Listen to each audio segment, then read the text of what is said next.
चलिए तो फिर शुरू करते हैं। तो फिर अभी अपन डिस्कस करने वाले हैं WS इंडस्ट्रीज इंडिया लिमिटेड को। इनकी जो करंट प्राइस चल रही है वो चल रही है 160 रुपीज़ की और बुक वैल्यू है 27.3 रुपीज़ की। पेट्रोल की स्कोर है अच्छा खासा 7 का। 1961 की कंपनी है, इंफ्रास्ट्रक्चर सेगमेंट में काम करती है।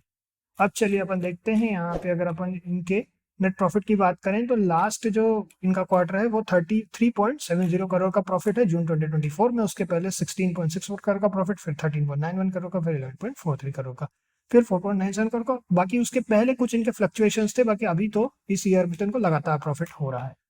और अब अगर अपन चले यहाँ पे पीएनएल स्टेटमेंट में, तो पीएनएल स्टेटमेंट में अगर अपन देखें तो 2024 में 47 करोड़ का, फिर 20 करोड़ का, फिर उसके पहले आप देखिए यहाँ पे लगातार 59 करोड़ का लॉस, 8 करोड़ का लॉस, 61 करोड़ का लॉस, 224 करोड़ का लॉस था लगातार 4 साल, जिसमें से 2019 में इनको काफी बड़ा लॉस हुआ था। तो ये थोड़ा सा यहाँ पे एक ध्यान रखने वाली चीज है। बाकी ओवरऑल अभी तो लगातार प्रॉफिट में है। बाकी अपन और देखते हैं।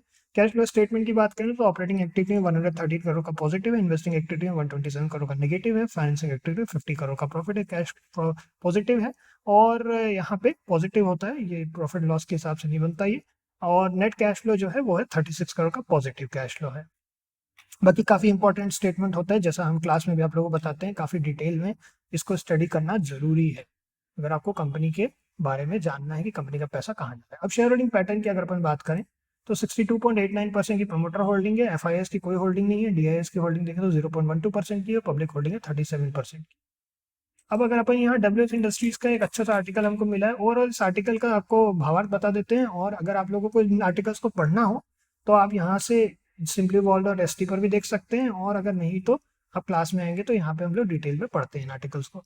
अगर आप लोगों को एडमिशन लेने के लिए कोई भी इन्फॉर्मेशन चाहिए तो आप नीचे वहाँ डिस्क्रिप्शन में दिया हुआ है। बाकी अपन ये आर्टिकल पहले पढ़ लेते हैं। तो ये देखिए, यहाँ देखिए क्या दिया हुआ है कि unless there is significant improvement in the company's medium term performance, it will be difficult to prevent P/S price to sale ratio from declining more to a reasonable level. अब यही बात बता रहे हैं कि बेसिकली अगर परफॉर्मेंस जो है इनका अच्छा नहीं होता है कंपनी का इन द मीडियम टर्म, तो ये जो जो प्राइस टू सेल रेशियो है उसको और गिरने से बचाना थोड़ा सा मुश्किल है। तो ये थोड़ा सा इस चीज का ध्यान रखना है। It will be difficult to prevent the price to sales ratio from declining to a more reasonable level. तो ये थोड़ा सा इंटरेस्टिंग बात है। अब इसमें जो है अगर अपन ओवरऑल अगर आप चाहें तो इनको देख सकते हैं। बाकी यहाँ टाइटल देख सकते हैं, stock rockets 38% as investors are less pessimistic than expected. पहले इसको लेकर के थोड़े पेसिमिस्टिक थे। अगर अपन अपने प्राइस एक्शन के हिसाब से बात करें, प्राइस एक्शन के हिसाब से अगर अपन बात करें तो 197 के बाद ही हम कोई भी व्यू बनाएंगे। उसके आसपास में यहाँ पे एक बड़ा सा ऑर्डर ब्लॉक रेजिस्टेंस है, जिसके कारण हमें थोड़ा सा यहाँ सतर्क रहने की जरूरत है। बाकी ओवरऑल अगर इनके फाइनेंसिस की बात करें तो नियर फ्यूचर का तो पता नहीं, मगर पहले के जो फाइनेंसिस थे वो ठीक ठाक थे। तो अगर अपन ओवरऑल एनालिसिस जैसा अपन ने किया है, अगर अपन फिर से एक बार यहाँ पे आ जाएं और अपन अगर यहाँ इनके फाइनेंसिस देखेंगे तो फाइनेंसिस अपने को यहाँ साफ दिख रहा है कि शुरू के कुछ 2 साल जो है लास्ट के वो तो प्रॉफिट में ही, उसके पहले जो 4 साल का निगेटिव था, फिर एक बार हुआ, फिर निगेटिव हुआ।